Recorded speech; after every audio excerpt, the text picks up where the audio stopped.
Good morning, everyone. Thank you for joining us today. We are so happy to see you here. I'm here with three important panelists I will introduce you soon, and we are going to talk about new realities of hyper and hybrid casual game market. I have prepared questions. I will try get as much as insight I can. And let me introduce myself first. I'm Cansu. I'm the team lead of growth team at Adjust. And as a growth team, we are helping our clients to maximize their return on investment by giving them necessary tools in order to utilize Adjust products. And Adjust is an app analytics platform. We are helping marketers to grow their mobile apps with solutions of measurement, optimization, automation, and protecting user data. We are constantly bringing innovative solutions in order to fulfill your needs. We have 16 offices all around the world, and we are working with more than 50,000 apps. And let me introduce my panelists today. Welcome. And I'm here with Nebih, Jean-Baptiste, and Tal. Would you like to introduce yourself? How would you like to start? Maybe Nebih, we can start with you. I can start. Thank you for the introduction, Cansu. Oh, it's a bit loud, is it? Okay. I'm Nebih, as Cansu explained. I'm the founder and CEO of Garawell Games. We are the creators of Bridge Race and Color Match. I guess anyone familiar with the industry would know they are performing quite well in the hyper-casual area. So yeah, I'll talk about them and answer your question accordingly. And thank you. Welcome, everyone. Thank you. Welcome again. Okay, so it's my turn. So my name is Jean-Baptiste. You can call me JB, much easier for international speakers, I guess. I'm a senior publishing manager at TapNation. I manage 15 plus studios on a daily basis and try to make the most out of them in our partnership and reach the top charts. So looking forward to this panel.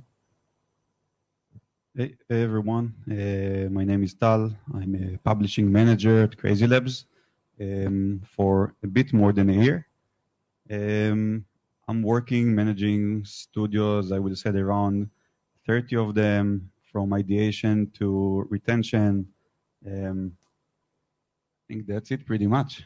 Thank you. Thank you for the introduction. I'm really excited to hear from you, your feedback, your insights. It's going to be really helpful and valuable for the audience as well.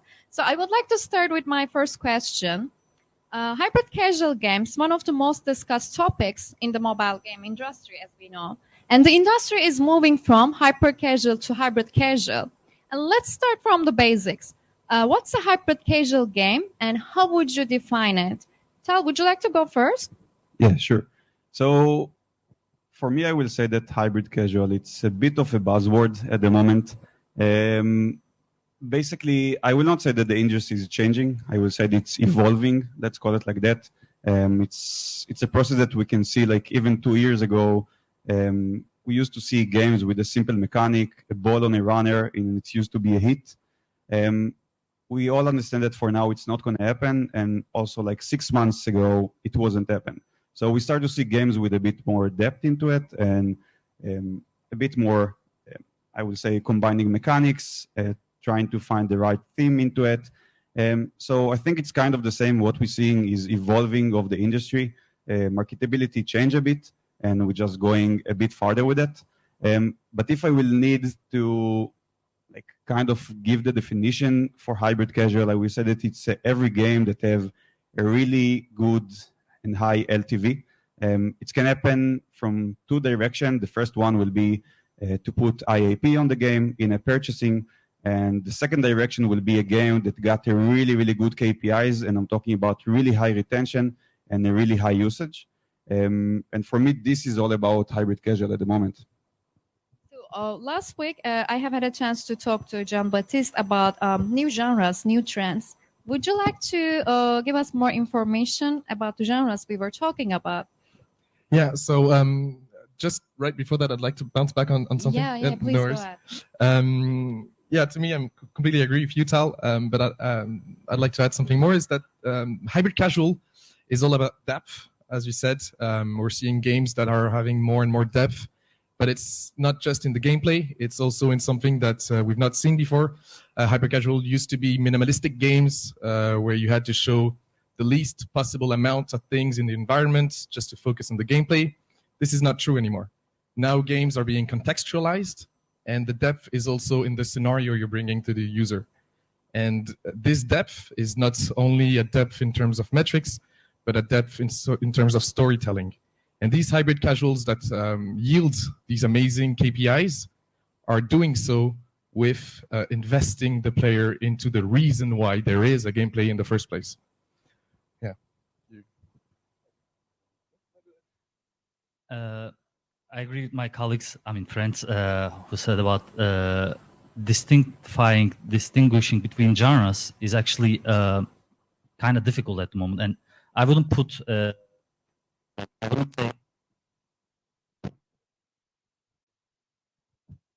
I wouldn't say that hybrid casual is, as a term, will stay so long, because we have seen that hyper casual term has only started like a few years ago. And we see in the market that every day the game industry is evolving. Even like a month ago, we were doing something different from today.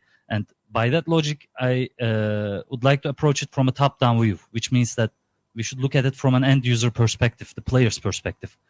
Like the term casual actually makes it look like people are playing it on the go. Like players would be playing the games in the bus, in the metro, when it was a casual game. What's changing? It's not. Actually, players will still play the games as a casual game. So we should actually adapt to the environment that we are doing the games. And as you also said, like playtime and retention are really important when it comes to defining hybrid casuals. And we see a high amount of retention when we test some hybrid casual games as well. But we shouldn't stick to the term. That's all I can say. So we have a good definition now. Would you like to continue with the new trends, new genres, which is also quite exciting? I would like to hear from you. Yeah.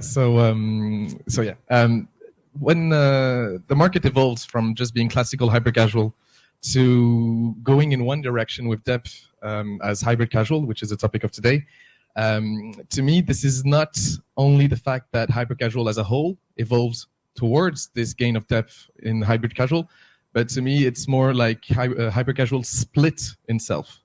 And now we have games that have this depth, this storytelling, and these high metrics. But we also have these games that have even more snackable, even more short-term playtime, and that are showing actually promising high LTV on the very first days, but low long-term retention. And this is a whole new business model, which means that the hyper casual is not a single entity anymore. It's actually split, because we cannot compare, let's say, arcade to Arcade Idol anymore. And those are two different games, two different techniques, two different business models. And when you look at ideation, it's very important to tell yourself, what am I reaching for? And these new genres are actually something that, to me, hyper-casual in itself was the hybrid. And now actually it's defining itself more and more as it evolves, because the end user is being more and more precise in what they're looking for and what games they enjoy playing. And it's our job to reach out to this typical game they're looking for. Thank you. Thank you for sharing this. I really appreciate it. And I would like to move on to the next question and take a deep dive into success metrics. We already touched upon, but I would like to iterate, because we cannot avoid success metrics when it comes to definition of hyper casual or hybrid casual. So what are success metrics you take into consideration, and what are the main differences in terms of KPIs? And I would like to know what sort of results are you seeing between hyper casual and hybrid casual games? Yeah, I can go first. Thank you. Of course, there are huge difference in the playtime and late retention metrics. And for a hybrid casual player, we would see more involvement in the gameplay instead of just spending a few minutes. Actually, again, coming back to the end user point of view, I'd say that people are more engaged in games now, and we are actually adapting according to that. And the KPI that we see in game are related with retention and playtime, while in the monetization side, we see a spike in the IAPs. We should see it. I mean, for hyper casual, it would differ between 1% to 5% of IAP revenues. But now, for hybrid casuals, we would say around maybe 30% of IAP revenue for monetization side. So I would say it's actually there's a quite bit of difference when it comes to monetization side. Yeah, so I think my approach is a bit different. I can also take a comment of what you say before, that it's definitely there is a change between the hyper and the hybrid, but in the end, it's not a different genre. It's just a genre that evolves. So for me, it was always starting from the same point. Hyper casual and hybrid casual will always start from a simple idea that it will be easy to pitch in one sentence, and it will be clear, because in the end, we still need to see some kind of marketability for that. So yeah, we are not looking only for CPI, that's true, but we're still looking for something that will be easy to market. So all the games, hyper and hybrid, as one for me, will start with the good idea, which is simple to market. But in the end, what's happening right now is that a lot of our test is not going just for basically a CPI test. We have genres that we understand that, of course, the CPI will not be good enough. And there are genres that we go in for the first initial test with the retention build, basically, like puzzle games or arcade idols. We not expect to get a good CPIs on those. But the idea still need to be simple. Even if you go in arcade idol, which is a bit more complicated, a bit more going to the casual world, it still cannot be a complicated economy. It still need to be super, super simple. So for me, both of them will start from the same point. But when I see any kind of potential, I understand that this is the time to add a bit more depth into it, but it cannot work for any type of game. I actually want to add something to what you said, Tal. Actually, I agree with the creative point of view. Like, it should be always innovative. And I see an advantage in the hyper-casual business at that moment, because we see that casual games, most of them have similar type of gameplay. Like for match 3, we know that it's always similar mechanism. But for hyper-casual, if we can give the enough depth to the games, we can actually monetize it in a way that the casual games do, and also profit from the innovative part of it, because innovative things, as we know, market much better. So yeah, I agree with that point of view. And I would also like to add something on this. I wholeheartedly 100% agree on the fact that the main point is to keep it simple. And to me, this is in the loop. The game loop is the skeleton of your game, and it needs to be understandable in the first few seconds of the ad. And this game loop is what you're going to be working on. This is the skeleton of your game, and you're going to add some muscles, some physical characteristics to it. And this game loop is what gives you the innovative direction in which you can actually apply the loop to new techniques and new ways to profit from this loop. And Arcade Idol is a very good example of this, because you're going to be collecting one specific resource, use it, sell it, blah, blah, blah, do this classical loop. But then you're going to add new resources on top of it, and you're going to expand this loop, but it's going to be the same rules, the same principle to this loop. And at least on my side, when I ideate on game ideas, I work from the loop, and I don't start with the theme. I start with the game loop, and I'm going to say, okay, I have this loop. What is the best theme that I can slap onto it? And theme to me equals CPI, and loop equals in-game metrics. And so there's definitely a huge shift where CPI is not the most important metric anymore. Of course, it's still very important, but now it's more dependent on the theme, whereas before it was mainly dependent on the gameplay. That's very interesting. I guess the main key takeaway here is keeping it simple. Maybe CPI is not the most important metric, but still we are looking for marketability and profitability. And speaking of revenue models, I know this is not your favorite question, but still I will try to push my luck, and I will try to get as much as insight I can. I would like to talk about revenue models. As we all know, the core revenue model of hyper casual is ad revenue. When it comes to hybrid casual, what is the ideal monetization model? Yeah, I can go first. So I will not give you any kind of recipe, of course. But I will say that I will say like that. Basically, I think it's not that different from hyper casual. In the end, you will need a strong tech support that probably should come from the publisher. This in order basically to optimize all the monetization.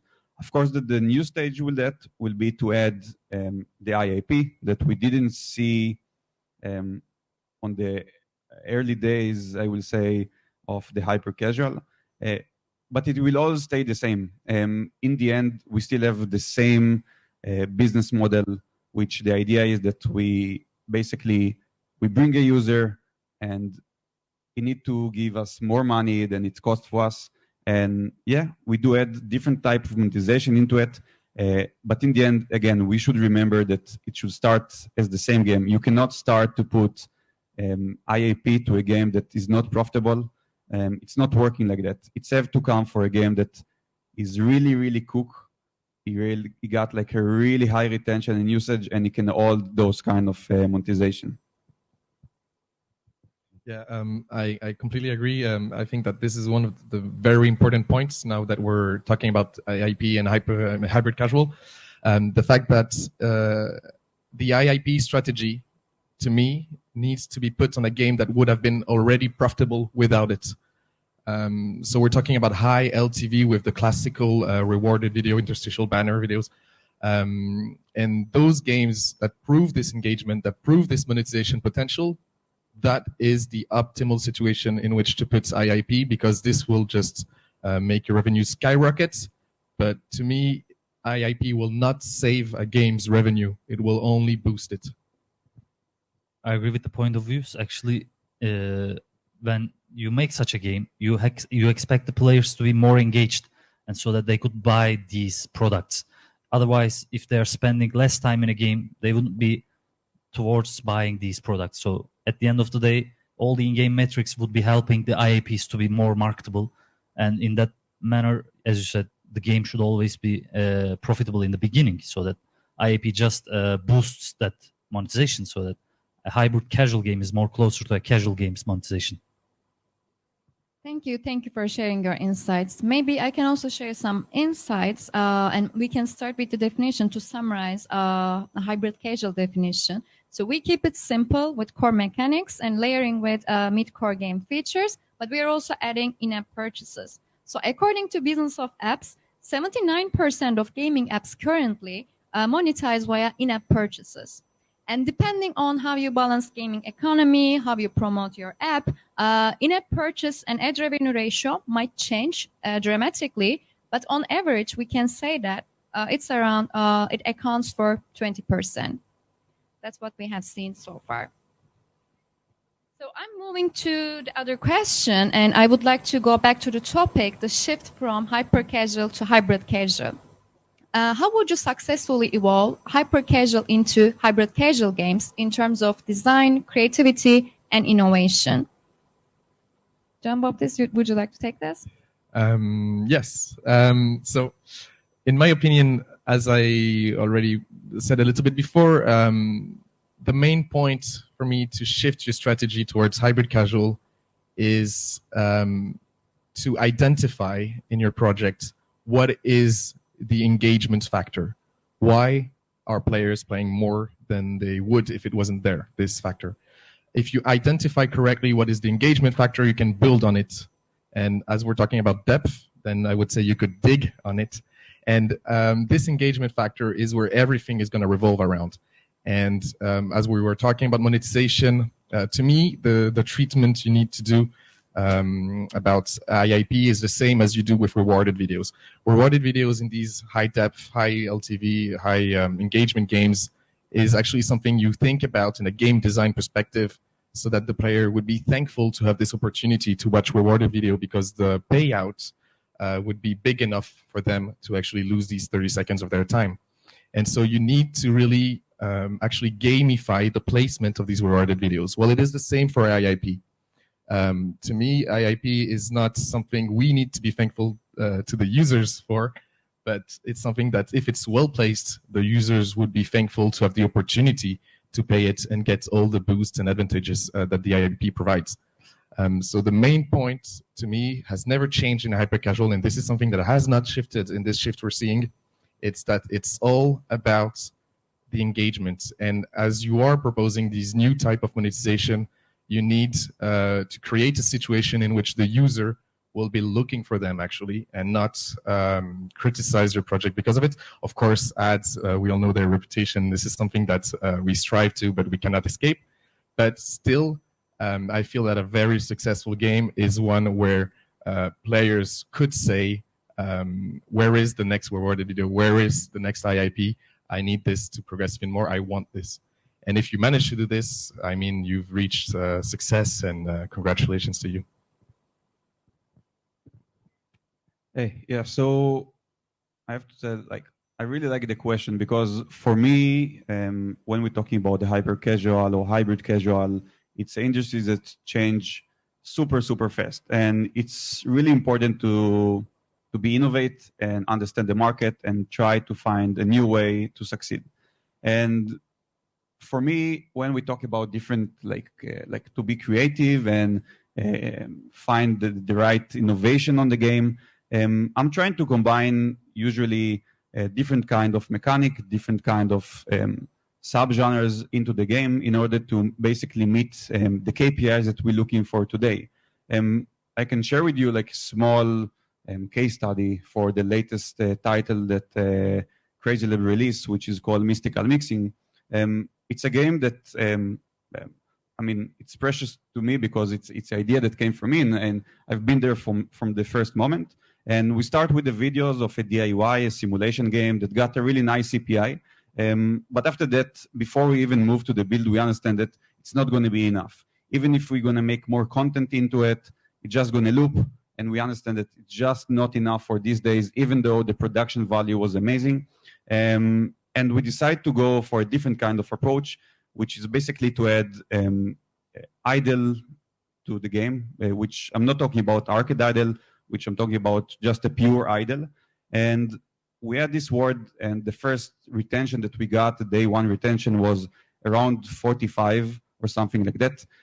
But for us, we did understand that it's not enough. We understand that this game can go much farther. And today, when we're talking about hybrid casual, we understand that if we will want to add IAP and those kind of things, we will need to get much stronger game. So before we even put any kind of ads into it, we just continue to work on the build more and more. And the final result that we reached that we was happy about was 59% day one. And basically those kind of metrics with a good CPI of a simulation and a nice retention and usage of an idle took us to a really, really good place that it was really easy to market the game and super easy to scale the game. And from that moment that you got a 59% day one retention, you can definitely try investigate different type of monetization into it and make a super, super profitable game. I agree on that. I mean, we should look at it from a ideation phase. Like, we should first think if a game is the idea is actually able to be a hybrid game, because in the beginning, for a, let's say, auto walker game, which is a hyper casual method, would not maybe work on a hybrid method. But starting from the ideation, we see sometimes that intuitively this game could be could have a more gameplay, more retention, more playtime. So we put our mindset to focusing on updates and constant updates. It's not like we should make a prototype in a week for hybrid game. Maybe we could spend more time on a hybrid casual games prototype phase, and we would see much better metrics. And from then on, we could do constant updates. We had such a case with one of our prototypes in the test phase that we saw around 45 minutes of playtime, and we focused on it a lot. And that would be a hybrid casual game for us. And then the late retention, of course, is also important. So we should focus on the updates and not feel like this idea is dead in a hyper casual way and kill that idea. One point that I want to add, I 100% agree with you. And I will say that when studios come to me with a good idea, which is really a good idea, but I tell them, okay, but then what? Like, how are you going to make a game out of it? I mean, maybe 1 year ago it was enough. It was like the marketability of this one will be super strong. But on those days, we understand that it's not going to be enough. So even though it's a great idea, I'm asking them, okay, I don't want you to develop the full game, but I will ask, then what? Like, what will happen in level number 200? Do you have something different to give the users, or it's just going to be the same thing in a loop? Because in our opinion, I'm not sure that like it's enough for the games on these days. Definitely agree. So what I understood is it's not like flipping a switch and just adding IAPs and it will turn into hybrid casual game. It's all about retention, engagement, playtime. We hear you. So we would like to learn more your approach at the moment regarding hyper casual publishing and prototyping. Tal, would you like to start? Yeah, sure. So I will say that industry is evolving, and I think the most important thing is the publisher will evolve with that. Of course, I'm talking from the side of the publisher at the moment, and the approach at the moment is a bit different. You used to see games that basically, again, we talked about it already, that need only CPI and that's it.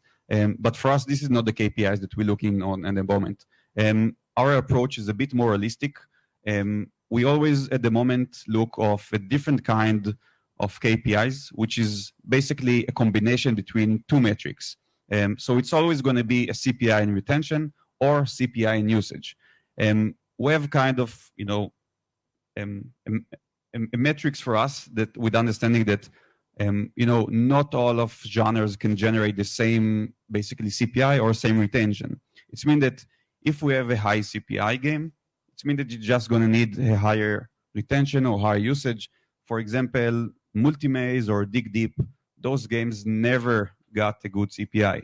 Like the CPI was always high. I mean, in the end, we was able to get it a bit lower, but there was never a great CPI. But both of the games actually got more than like 1 hour first 24 hours usage and a really high retention.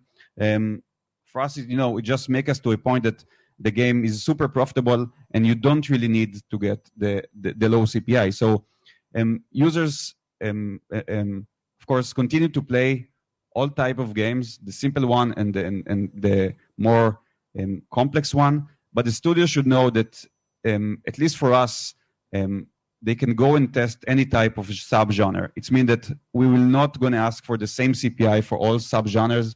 We're going to have a different metrics for each one of them just to be able to basically get a success and pass the CPI and pass the ARPU for all type of games. Yeah, there's something I completely agree. I think it's very interesting fact that this market, and there's one part of this subject that we haven't talked about, just the fact that we've talked about the end user relationship to the games produced and the publisher's view on this, but we're here at a professional event between professionals of the industry, and one thing that has evolved with the market is the relationship between studio and publisher. And to me, before in the old times, if I may, we were looking for, as publishers, we were looking for studios with great execution, mainly, and almost that was it. Nowadays, this is not enough anymore. Studios need to have a vision about their project, and this is what Tal was talking about when saying, "What about level 200? What are you doing with this?" And this is a very important key factor. Is that the old way of doing things, which is the classical PPP model, maybe, where you do some CPI products where there's only the gameplay and nothing more slapped into it, doesn't work anymore. This is a reality that we need to face and we need to adapt. And the main consequence of this is that wherever the idea comes from, be it from the publisher side or from the studio side, the idea needs to be from both parties once it's worked on. And as a publisher, you need to have this vision on the product. It's not just receiving the game and giving feedback on the colors. You need to really put into question the profound mechanics of what you feel the success could be due to. And as a studio, to me, hybrid casual means that if you had the budget and the time to make a fully fledged game with this idea, you could. And so we're making a simpler version of this. But the essential thing in my opinion, of what I'm saying here, is that you really need to be able to develop almost infinitely on this idea, because if you have the vision around this idea of what is the core mechanics of engagement of your idea, then you need to be able to develop on it. And the more and more we're going in depth with these hybrid casual games, the more and more you're going to look towards day 20 retention, day 30 retention, and for the huge marketability that you can have with a high LTV, it means that it allows you with higher CPIs. And so a failed project to me is not anymore a project that doesn't reach the CPI. A failed project is now a project that doesn't reach the LTV.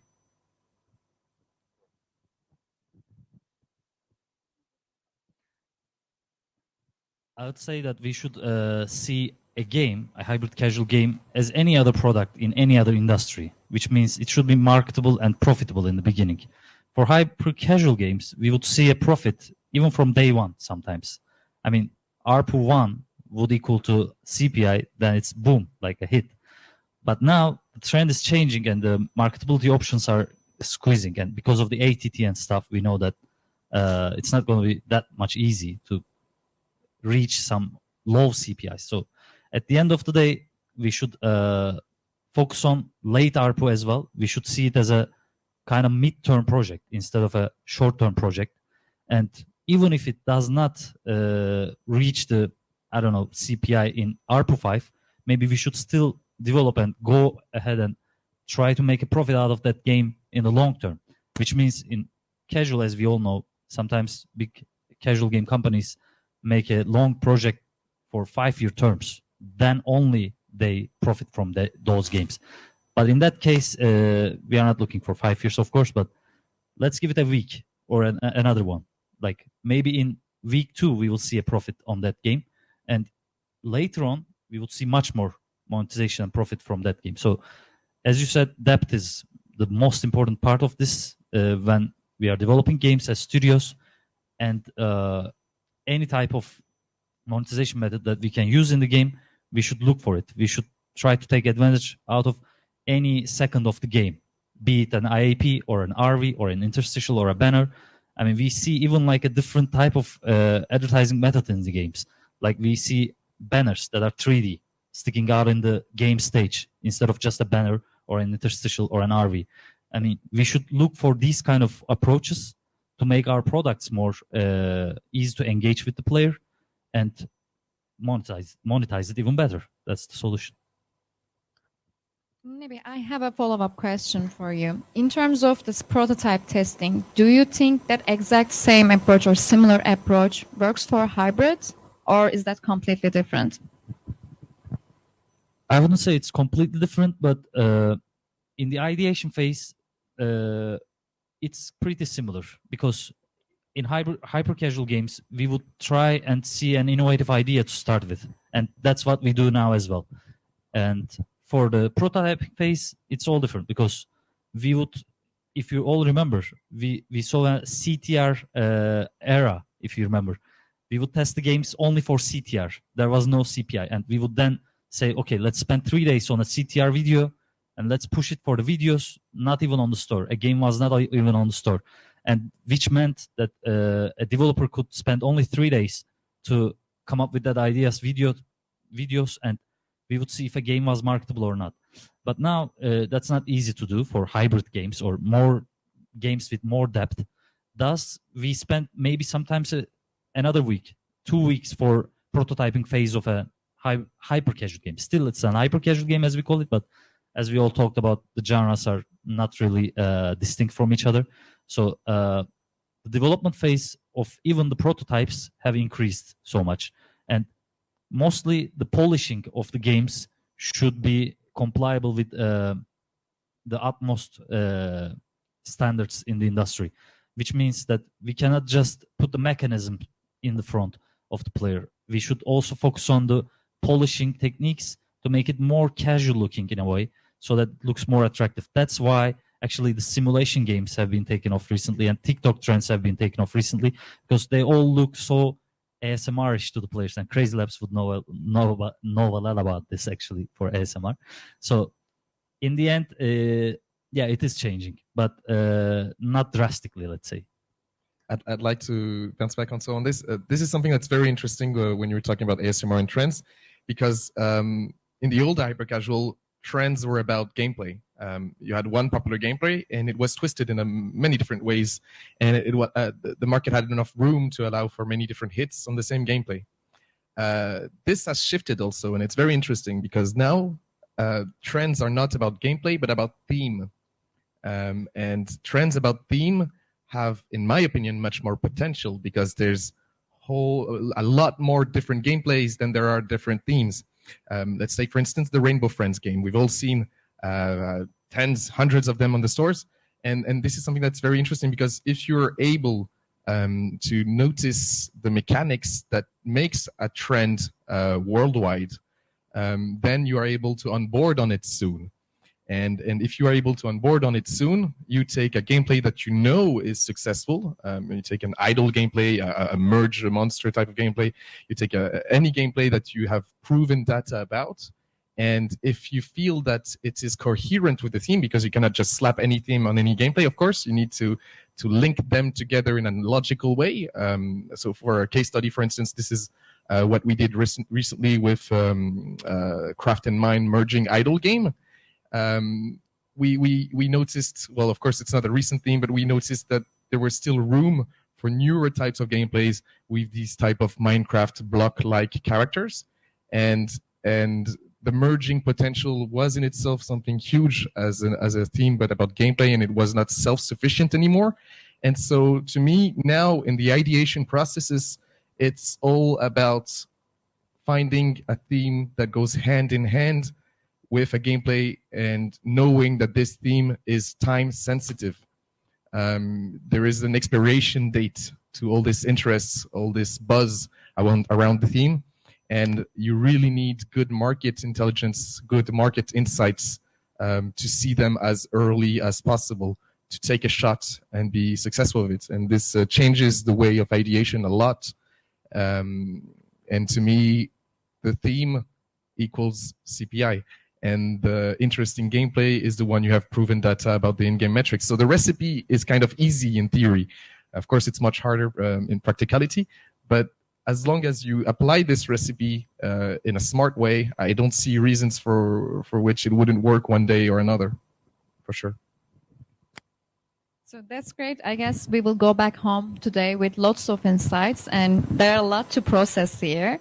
And this question is my favorite question, though, and I'm sure the audience will like that as well. What would you recommend developers who consider to build their own hybrid casual title?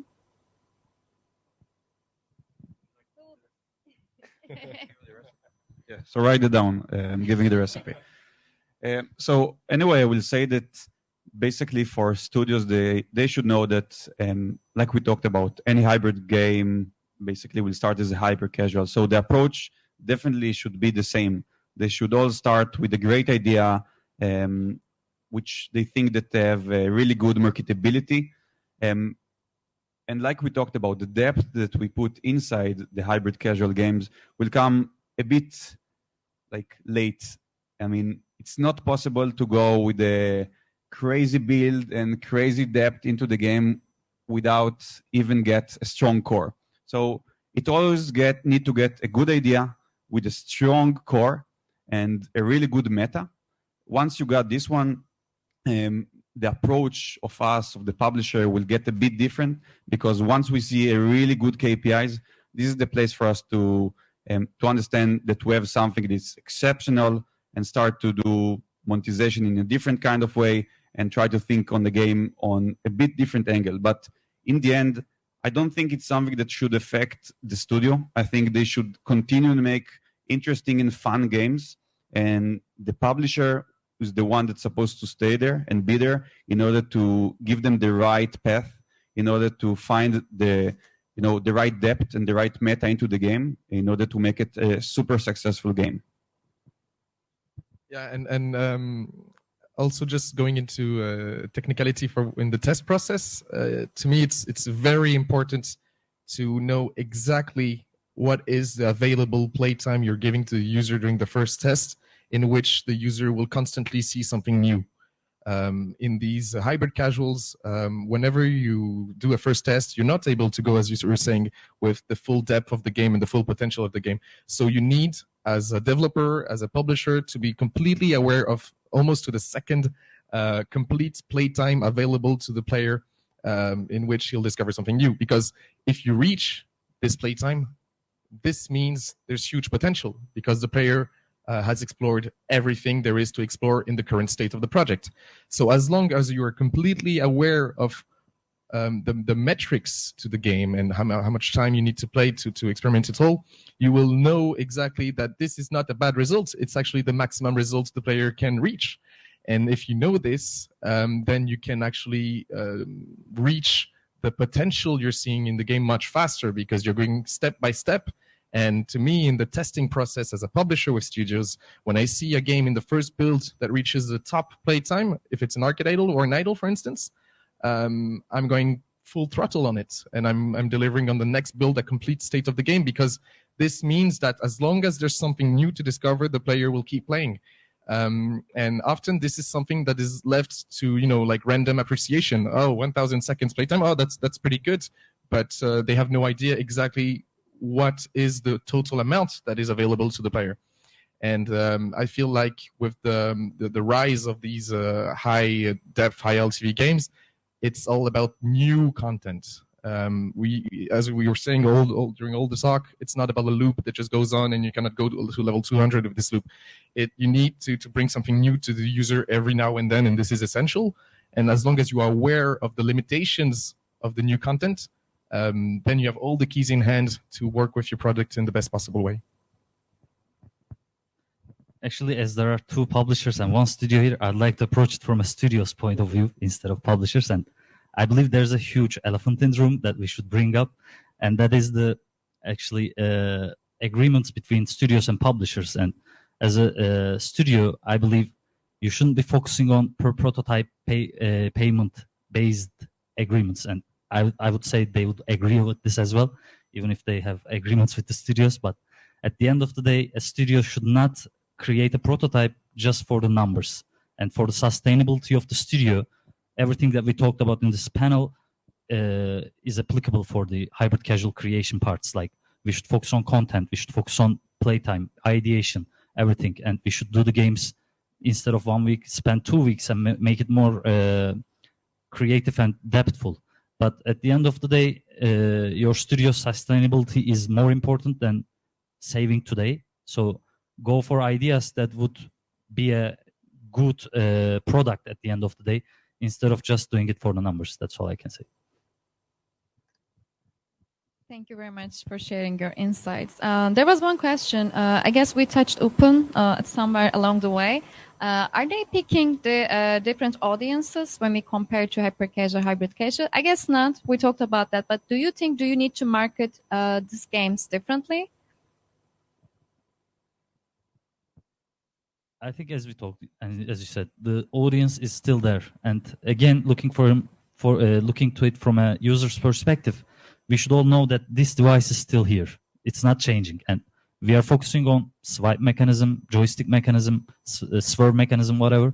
And it's still the same mechanism that we should implement in the games. But the ideation phase and the development phases should differ. And I think that's the main difference. There's a big warning, if I may. There's a big warning I have to give to studios developing and publishers maybe also working on these type of hybrid casual games that have much more depth, is to not forget who the end user is. As we were saying, it is the same type of users, maybe bigger, but the same type of users who are looking for from snackable sized sessions to longer sessions. But we need to keep in mind that most of them are playing in short time frames. And when you do these high-depth arcade idle games, the biggest trap is to not allow for a useful and pertinent, very short time session. You need to think about your loop in a way where even if you have only 50 seconds to play at the moment where you open the app, you can still do something useful in the game. And this is one big trap I'm seeing a lot with studios, is the fact that doing these high-depth, high playtime games, they're not allowing the player to be able to do something useful for their game in such a short time. It's always like long time based actions and stuff like this. And so this is one huge trap, because you need to not forget the fact that players want to play a lot, but they also want to play a little bit. And your game needs to allow for both of these sessions. And that's very important to me. Yeah, I will say, like my friends over here said, users are still there. Of course, I think we have two different things that we see. First of all, the users that already play the hyper casual, yeah, they're looking for something that is a bit more complicated. And I think this is the reason that we start to see a bit more depth on the game and those kind of things.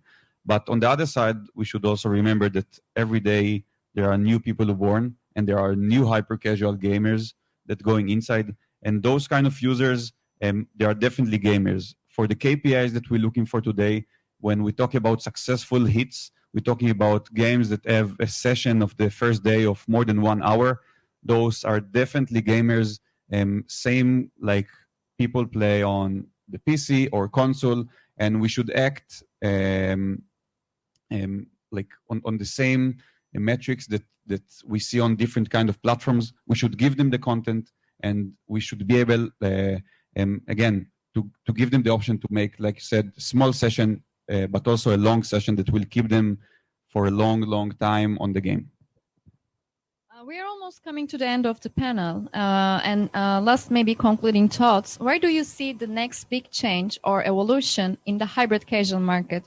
What trends are we going to monitor in the next months? Maybe you can also share, if you like, your future predictions. I will say, first of all, it's a bit hard to know what will happen. You know, games that I used to test 1 month ago, I will not test today. Industry is evolving all the time. But in the end, there are a couple of things that are important to remember. Of course, that players continue to play and they want to play the game. The direction that we see at the moment is games that going with a bit more depth into it. But as a big publisher, I think that our job is to just see the trends and understand what's going on. You talk about CrazyLabs are doing a lot of ASMR. So yeah, back then when we used to do a lot of ASMR, the reason for that is that the marketability of those kind of games was really, really good. It's not mean that for these days we will stop to do ASMR. We're just going to take the ASMR and take it a different kind of approach, merge it into a different kind of subgenres like idols or whatever other genre that can basically give us the retention and the usage that we need. And from the early days, we find the things that work for us, and we continue to do it. You know, we are about to cross the 6 billion downloads on our account. And so the whole idea is to keep play games all over and understand what are the KPIs that we're looking for. And of course, just evolving with the industry, because it's super, super fast. It's going to happen like once a week. We see a new trend, and then we need to test it. And then a week after, we understand it was a huge bluff, and like it's not really hit. This is, to me, the $1 million question. If I had the answer to that, I would be in a yacht in the Caribbean Sea.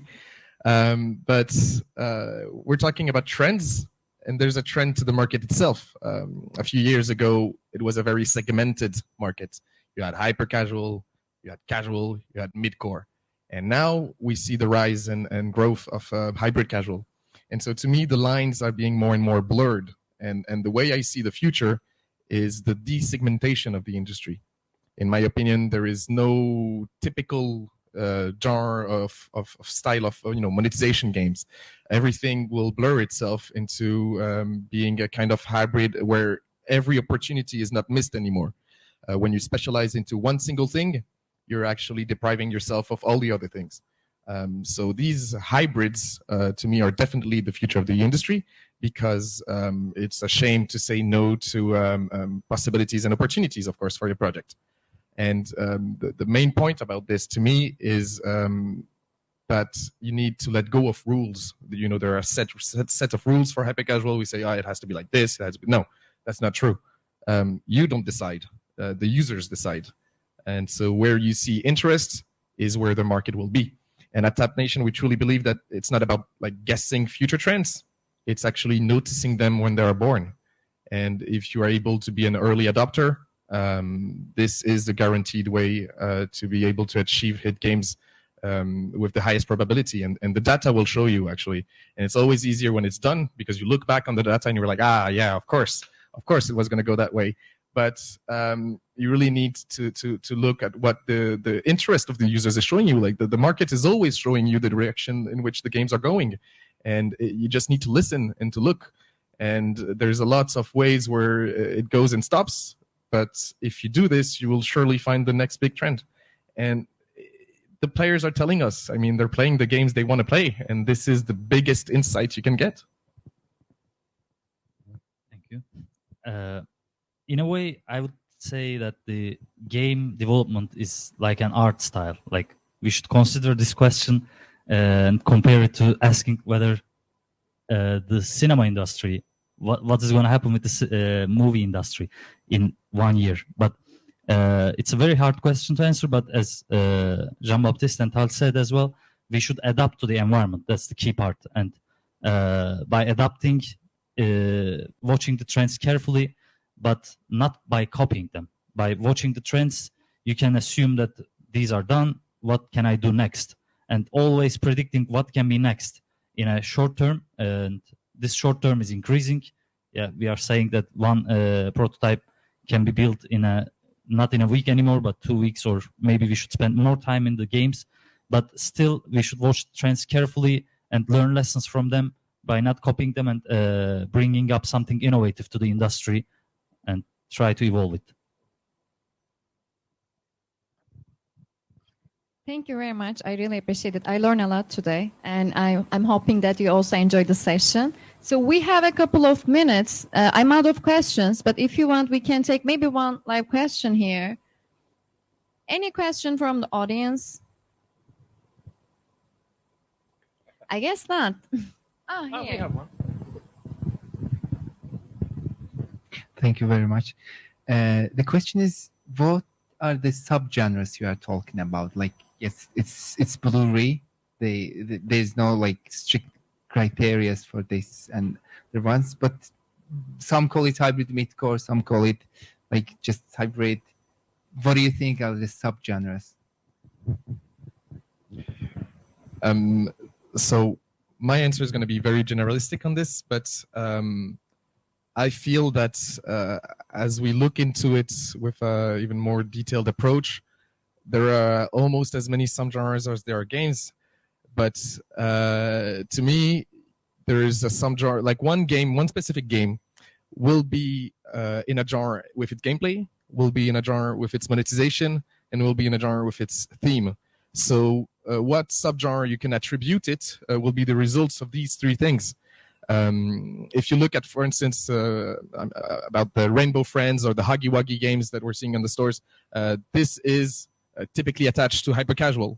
But if you do an arcade idol with IAP purchases with this theme, then the business model of the game would be more hybrid casual. And if you put this theme to a runner, then you would be 100% hyper casual. If you put it into like a high day one LTV but low retention game, it would be ultra casual. So to me, it's more about attributing for each of the three main KPIs one specific type of way to reach it. And when you make this decision, that's how you define your game, actually.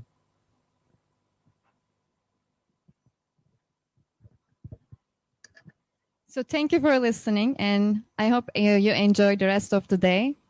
And thank you again. I really appreciate it. You make it easier for me a lot. Thank you.